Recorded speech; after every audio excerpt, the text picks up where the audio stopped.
Okay, listen. I know what you're thinking. Zach, there's a part one of your personal MCX build. I get it, okay? Listen to me, alright? Look, it's already built. The problem is,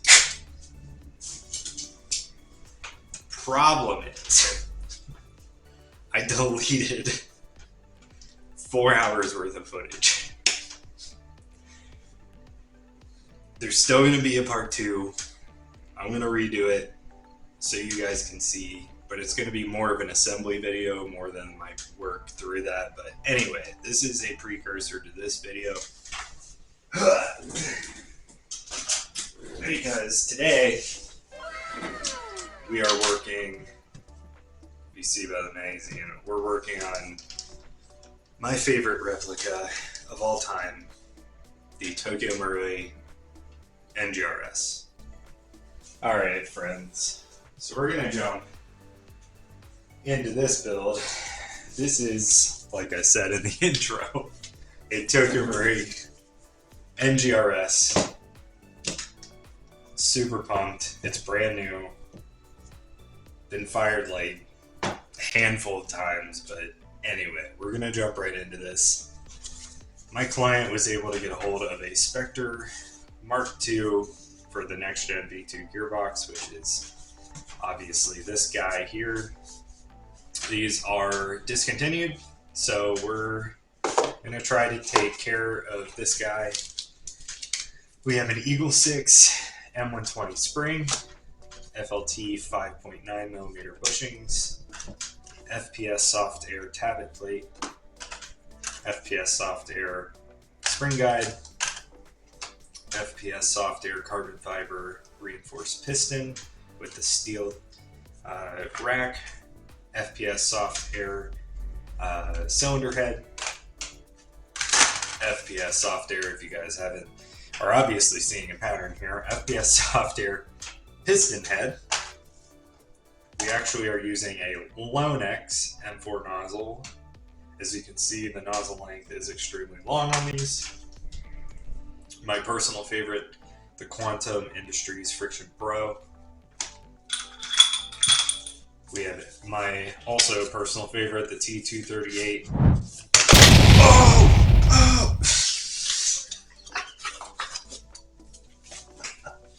A few moments later.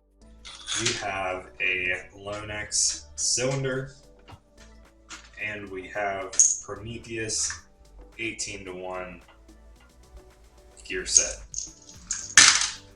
That being said, we're going to jump right in on this guy. So the Tokyo Marui NGRS is one of my personal favorite builds to work on here. This one has the PTS grip already installed. That being said, we are going to work on taking this apart. If you've never worked on one of these, or if you haven't seen anybody work on one of these, they're a little bit different than V2.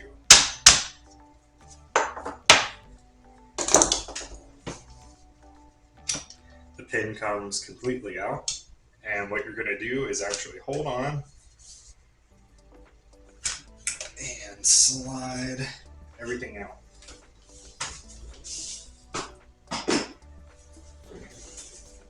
Now that we have this, what I'm going to do next is pull slightly up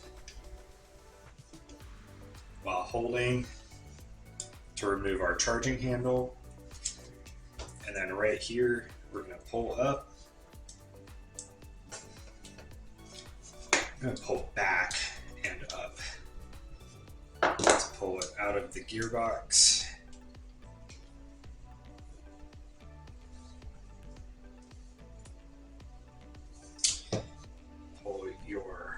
Latch, slide the whole mechanism back, trying to keep everything captured here, and set it aside. That should stay 100% right there, and now you have a lot less components that are actually going to fall out of this bad boy. Now, what I'm going to do is get out my small bits here. There's a tiny little Allen key that we are going to remove on our mag catch.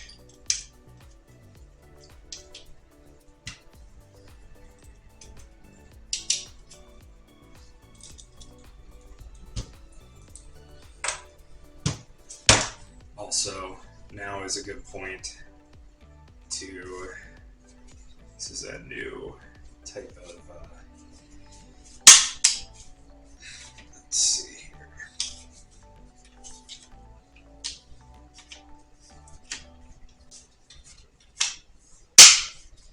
Pull your stock off here, which is going to leave you with your contact switches, which, funny enough, already look like they've been burned or something. I don't know. Now we're going to remove our motor. Need a bigger Allen key for this guy.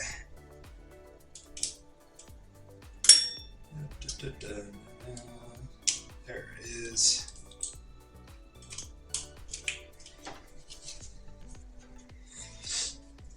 And there's a few things that you guys need to be careful of when you actually remove certain screws on the Tokyo Marui NGRS. And I will show you that here in about 2 seconds. So if you're trying this at home, I recommend this not be your first replica to work on. If it is, that's a-okay.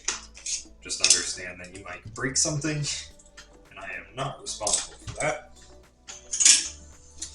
2 grip screws here.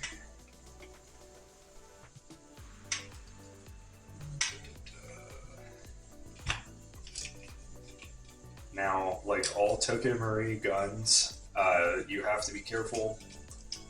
The grip screws are actually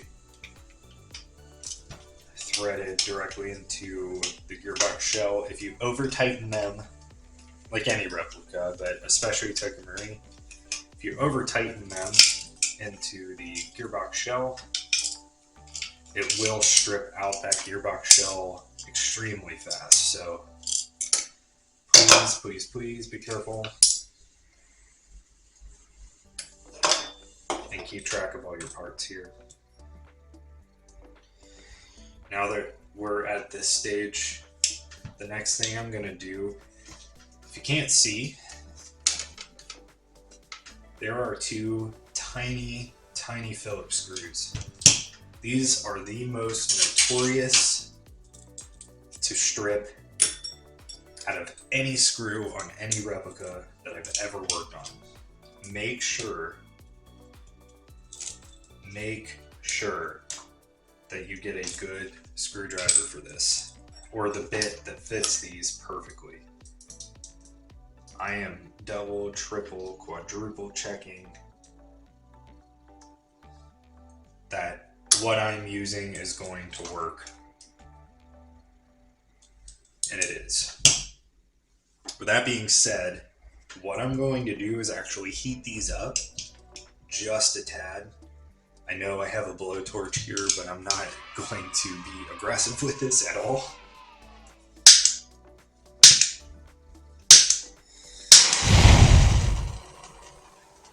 And all I'm going to do is heat these up just a tad.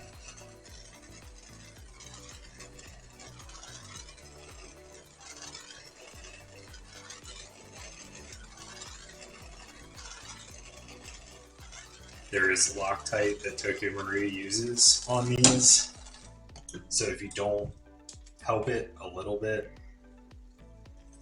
it will strip.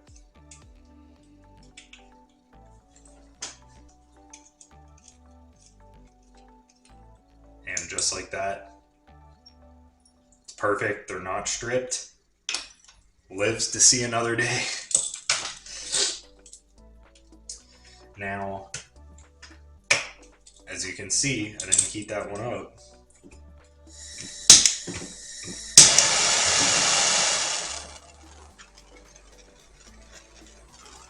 I am not using this trigger switch assembly, so if you're wondering why I'm being a little more aggressive on this side, it's because I am not going to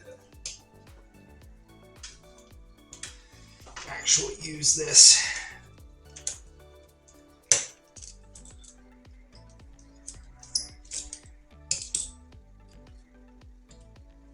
Perfect.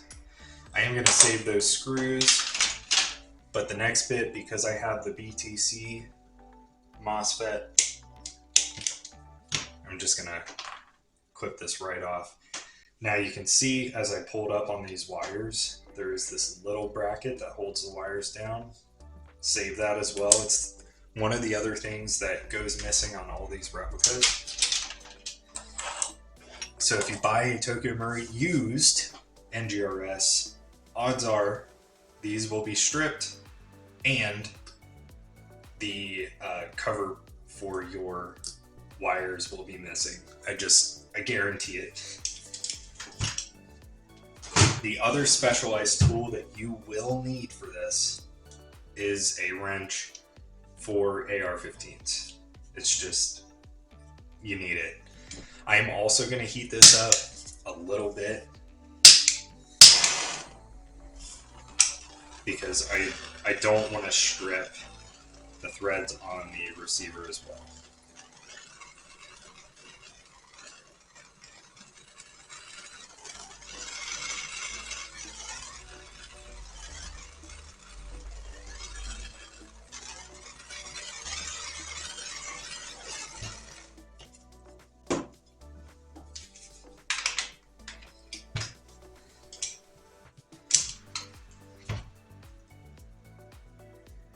And remove your barrel nut, or not barrel nut, remove your buffer tube castle nut. Pull that up as far as you possibly can. And what you're going to do is pull your wires down through it.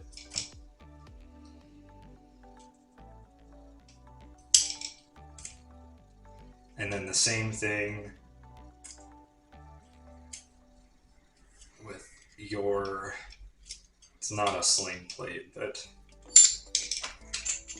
pull these all the way down away from your wires, pull your wires down, and just simply unscrew your buffer tube assembly. In your buffer tube assembly is going to be your main AEG spring. These are completely different than stock AEG springs for V2 and V3. This is a V2, V3, etc. gearbox spring, and this is an M180 spring from Tokyo Marui. As you can see the difference, if you put one of these in your NGRS, you will shoot about 4 joules or more. You can break your replica. It'll probably be between 2 to 4 joules depending on what spring you throw in. An M120 will be closer to about 4 joules. So we're not going to use this, but this will go back to the customer in case they want to quick change their spring, which I will talk about as well. The other thing that is going to be replaced, so this is the spring guide. That is going away, and we are going to be using the FPS soft air spring guide. All the parts will be returned to the customer. This is greased, and it actually is greased pretty well.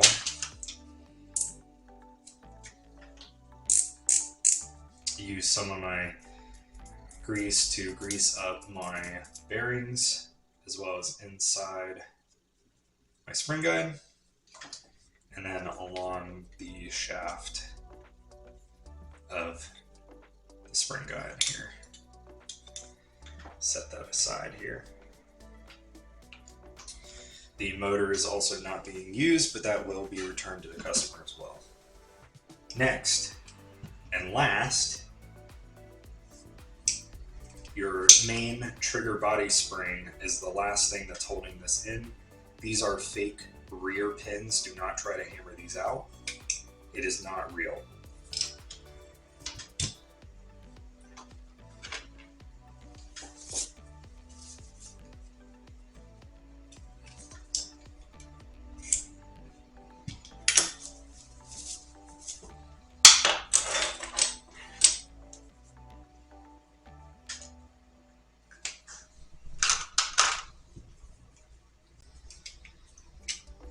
put it in semi, lift on the front of the gearbox.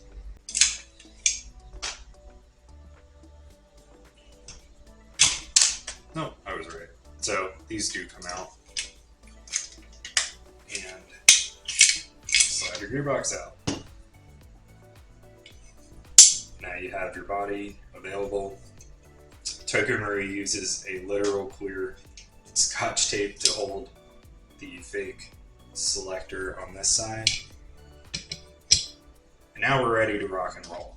So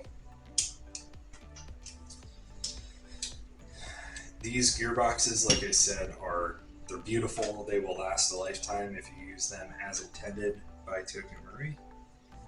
We're not going to do that. So the next little bit here that we're going to do is clean it up.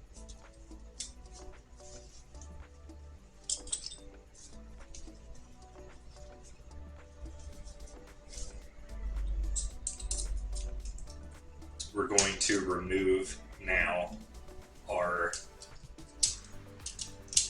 bolt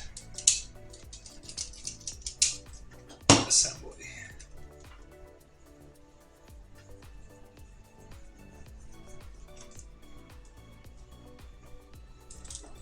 Spring, be careful, this will shoot off.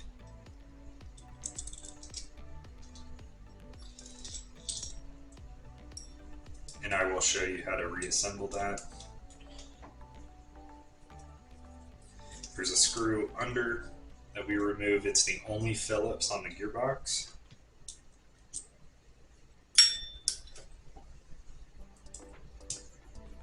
And now we have some star bits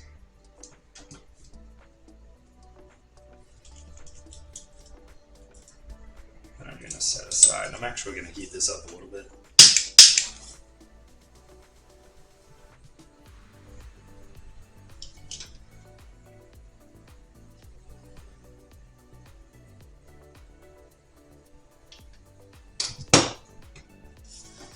And I should be done with our torch here.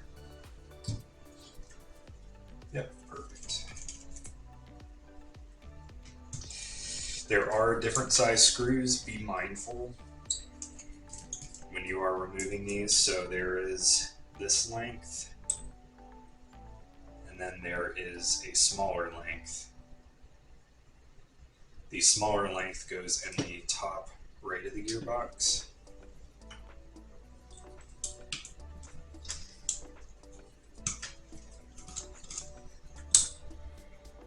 And the back top of the gearbox. So there's two of each. Large, large, Phillips, small, small.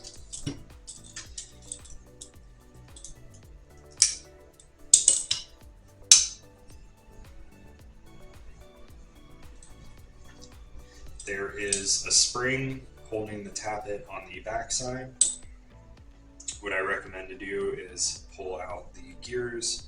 We're going to reuse our anti-reversal latch here. Put your hand over just to make sure that your spring doesn't fly away. This whole assembly is not staying here. That's going back to the customer, as well as the gears.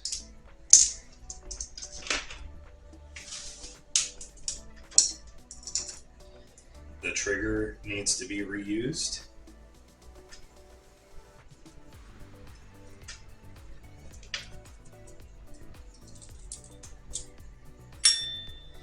Now we're going to pull out smaller Phillips and pull out, maybe not that small Phillips. We're going to take off our cutoff lever here with the spring.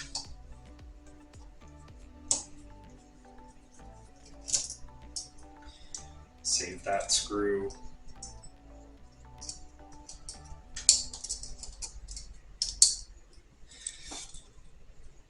And take the small screw out for our assembly here. we may need to reuse that screw, so pop out that screw for the electronic trigger unit and pull out our cutoff lever.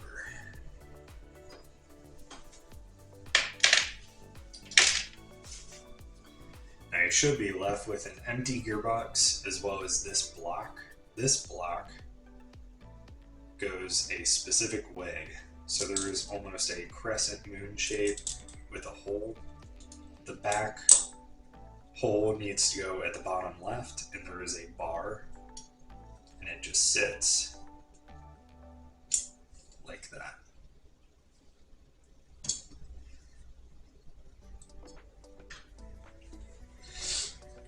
With that out of the way, we're going to pull out our selector and just set that aside because we will have to use that later. And now I'm left with a clean gearbox that I can clean up and put our new bushings in, as well as shim and radius. So what I'm going to do now is pop out these bushings. These are nylon, they are not metal, from Tokyo Marui. So what I'm going to do is punch these out.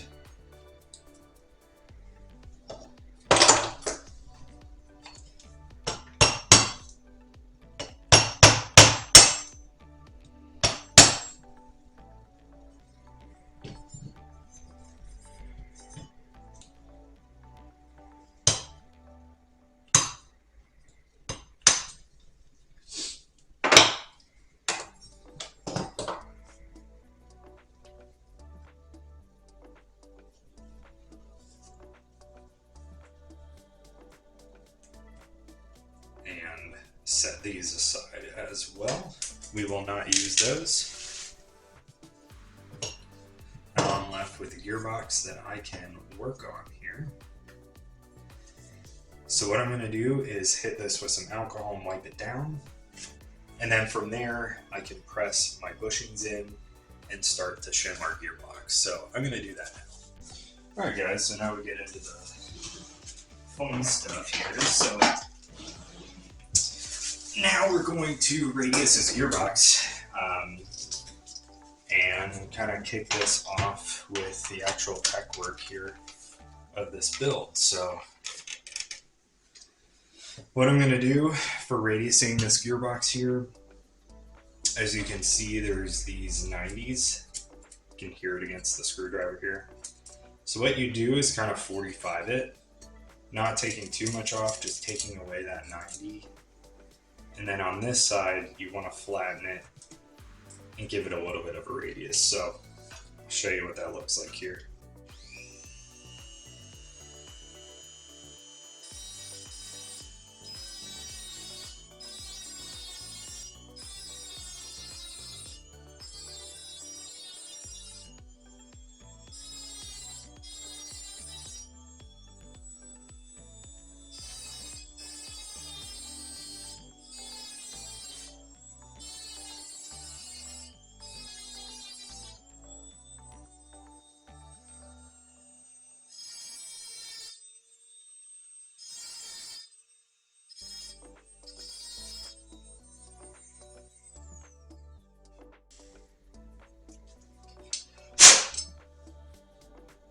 Now you can see those 90s are taken away, and my screwdriver can run over that.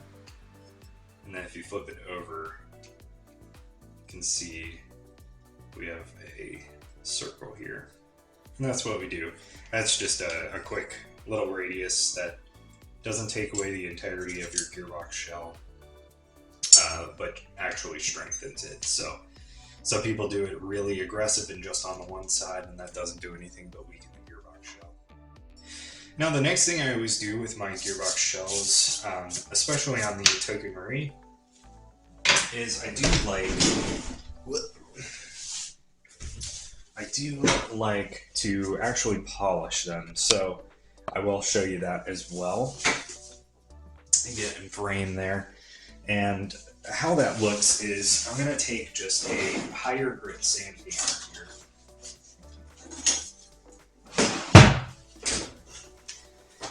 Specifically, I'm using a 600 grit. And what this is going to do is take away any rough edges. You can kind of see, you can especially feel it. So what I do is just run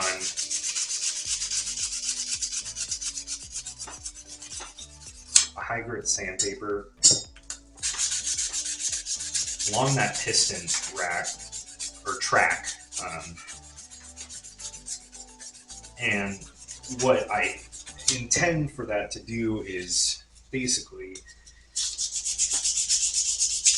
decrease friction for my piston.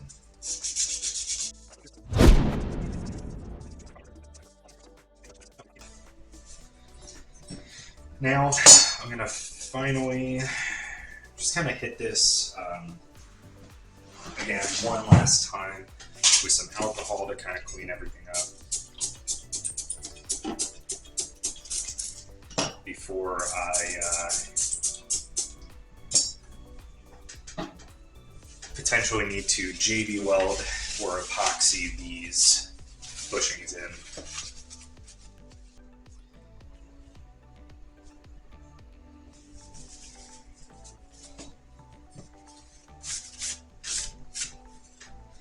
And yeah, so this is now ready for me to press fit these bushings in.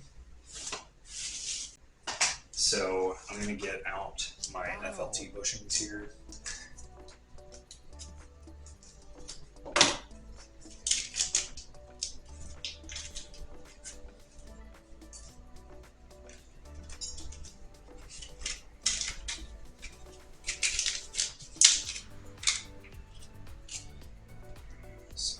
Make sure we got them all. 1, 2, 3, 4, 5, 6.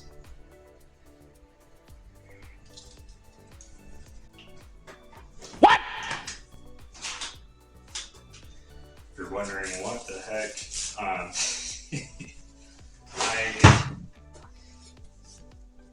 try to save room in different places. So this is my JB weld. And yes, I know it's awful. So, with that being said, I'm going to take just a sharp something utensil and just kind of score inside to give the epoxy something to bond to.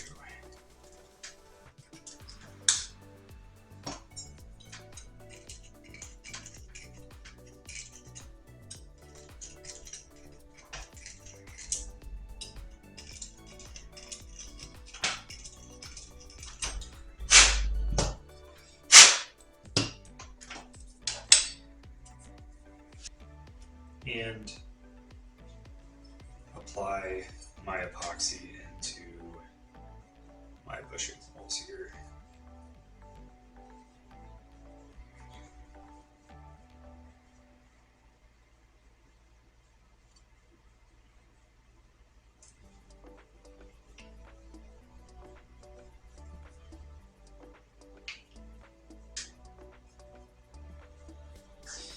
Now, if you watch some of my other videos, I don't apply epoxy to some of my other builds that I've done. That is completely normal. Some people will argue, of course, that epoxy needs to be applied always. I follow the I follow the negative airsoft rule of thumb when it comes to applying epoxy, and that is you shouldn't need to. I rather press fit my bushings as they are designed. If they are correct, I feel like you shouldn't have to apply epoxy. However, in the world of Tokyo Marui here, you can get 6mm bushings, and those do not need epoxy. However, they were sold out at the time, and this client would like his airsoft replica done as soon as possible. So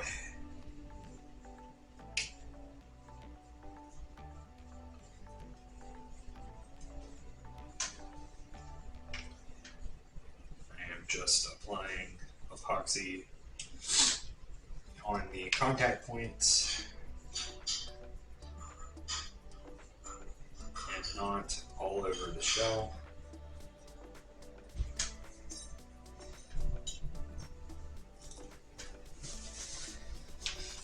While that is going to sit for 2 seconds. Whoops. I am going to apply epoxy to my piston here as well.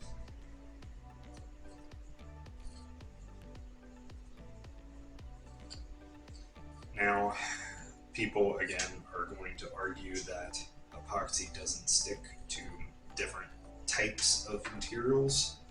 It should be the same type of material, and that's totally legit. I understand that, but this is just another step that I take for the reliability, as much reliability as I possibly can get on an airsoft replica. So if you're wondering why, that is why.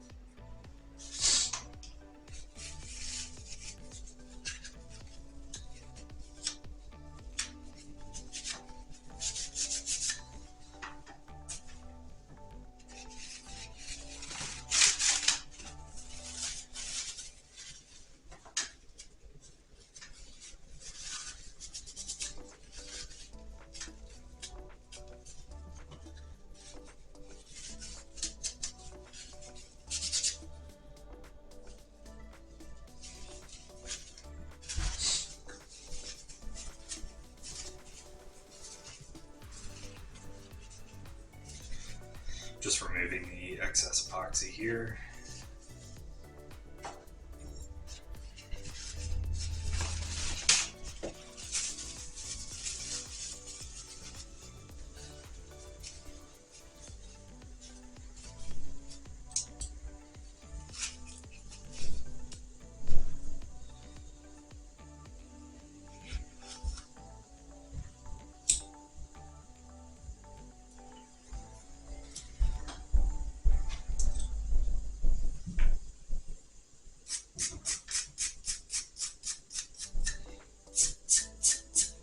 I'm brushing backwards so that I don't pull out the rack.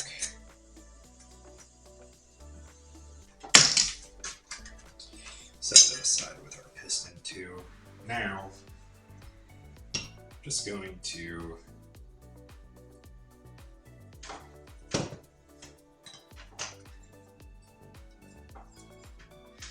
again, you can kind of see why I did epoxy these. I can use my finger and literally push them in. It's not the greatest. Yeah, it's not the greatest, but this will help us in the long run.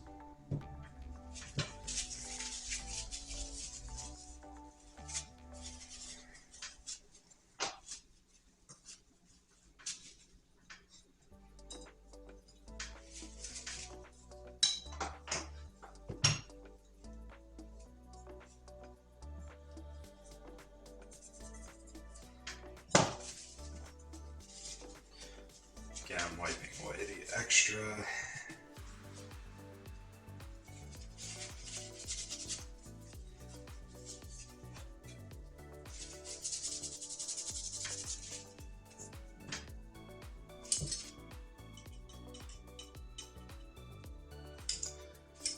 And getting any out of our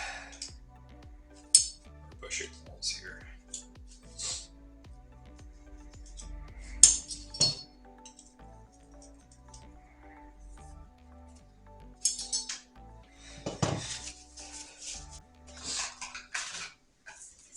the last thing that I will do tonight, before final assembly and shimming, is Loctite our piston head here. Whoa! What we're going to do is Loctite our piston. So do that now.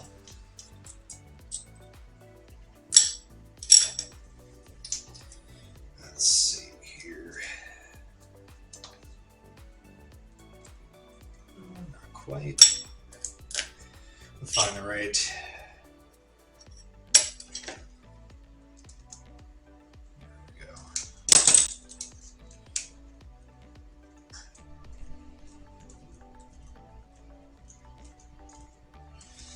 The best part about the FPS is that everything is captured and I don't have to worry about anything falling out when I actually do this. So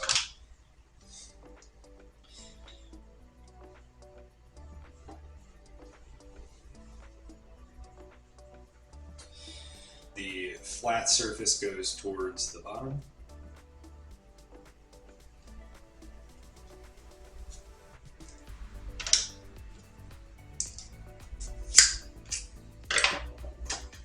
See, it's all the way up.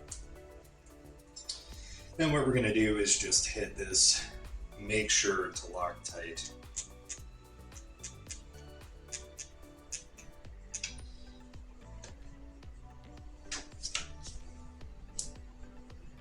Your piston head.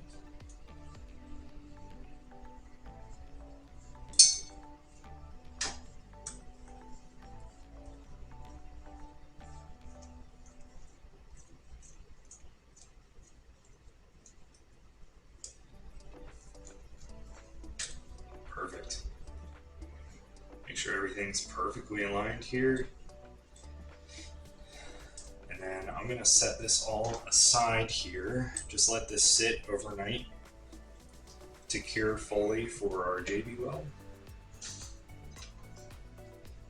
And that will ensure that nothing pops out on us when we actually do start shimming the gearbox here. So we'll let this sit. Not be impatient, and this will all dry, let the Loctite cure, and then I will start shimming this tomorrow.